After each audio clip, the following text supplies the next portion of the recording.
Okay, so Apple just held their Glow Time September event, where they announced new Apple Watches, new AirPods, and new iPhones. There's a lot to unpack here, so let's talk about it.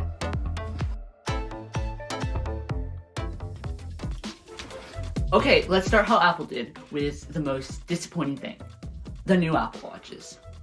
Okay, don't get me wrong, the new Apple Watch Series 10 is pretty cool, with 4 main changes. But the reason I say it's disappointing is the iPhone 10, aka X, was a humongous upgrade, the biggest of its time. This is nothing like that.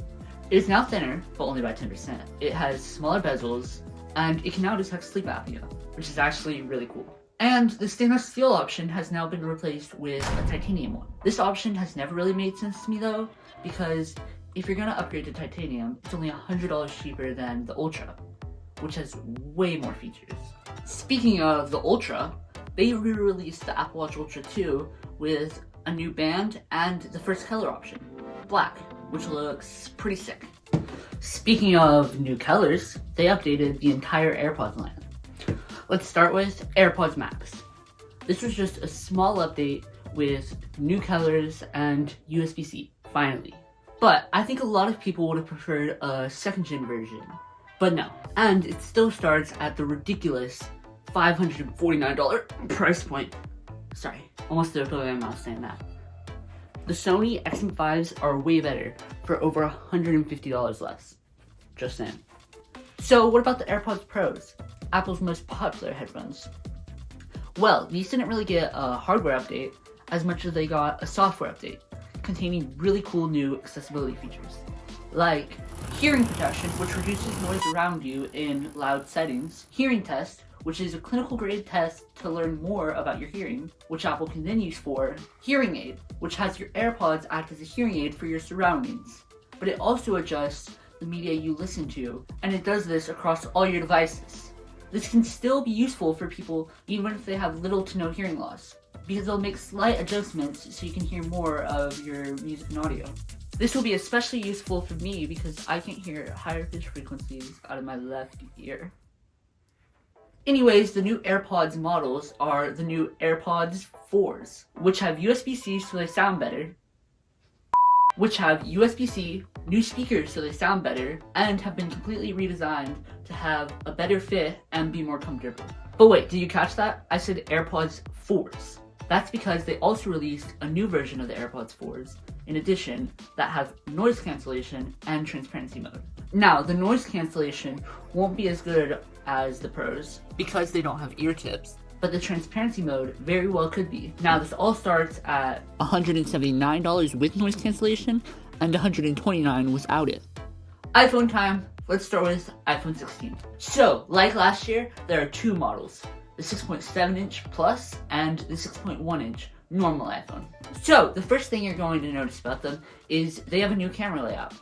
This is so they can shoot spatial video and photos for the Vision Pro. The second thing you're going to notice about them is new buttons. The action button from last year's Pro phones, but also a new button slidey thingy called the camera control, which acts very similar to a trackpad on a Mac. So it can detect a swipe on it, a light click, and a click. But what does it do? Well, if you click it, it launches the camera. If you click it again, it takes a photo. But if you were to click and hold instead, it would take a video. A light click reveals a slider that you can adjust by sliding on the camera control. A double light click lets you choose what you're adjusting. And a click and hold not in the camera brings up a new feature called Visual Intelligence, which is a lot like Google Lens and Apple Intelligence merged. For example, you can point and click at a restaurant and it'll tell you all about it, like the menu and when it's open. If you see a flyer for an event, you can just point and click and it will add it to your calendar. They also showed off integration with Google and ChatGPT. So you can point and click the search button to search Google for something similar to what you're looking for. Or you could ask ChatGPT about what you're looking at by pressing the Ask button. This is pretty interesting. Now, some things you won't notice from the Surface is a bigger battery life, and you can now pause video recordings. No idea why that's exclusive to the 16s though. And the A18 chip, which is a 2-generation jump from the iPhone 15's A16 chip. This will enable it to run Apple Intelligence and Visual Intelligence, which last year's normal iPhones couldn't. Now, it makes perfect sense for the normal iPhone 16's headlining feature to be Apple Intelligence, but it doesn't make any sense for the 16 Pro, because last year's iPhone 15 Pro will also be getting Apple Intelligence. The only thing it won't be getting is visual intelligence. So what did they actually change for the 16 Pro? Well, Apple Intelligence will run 10% faster on the iPhone 16 Pros because of the A18 Pro chip. They updated the ultra-wide camera to 48 megapixels. Awesome. The 16 Pro now also gets the 5x telephoto, not just the Max. And someone at Apple just realized that they still have slow-mo. So they updated it so you can now shoot at 4K 120 FPS. There's now 4 new studio microphones, so they showed off a feature to let you control what your audio sounds like. And you can pick between a few different ones, like Studio, to make it sound like it was recorded and a professional sound studio. In frame, so you only hear what's in frame. And Cinematic, to focus on what's in frame, but you can also hear what's not. Yeah, mine's joke. That's all I'll really say. They also showed off a feature called Creative Styles, which is like color grading on device, which is wild. The screens are also bigger, 6.9 inches and 6.3 inches respectively. There's also a new color, Desert Titanium. And now I'm resorting to new colors, which is how you know there's not much else. So, the iPhone 16 looks like a pretty good upgrade this year, especially if you have an older phone like the 12. Now, the Pros and Pro Max look to be a decent upgrade, but only if you care about the cameras. It's not as good of an upgrade if you don't really care about the cameras.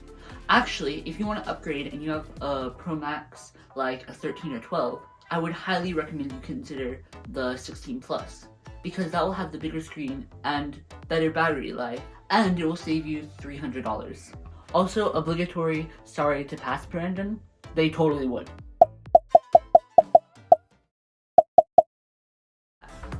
Because there's no way they'll leave the HomePod with the old Siri. Right?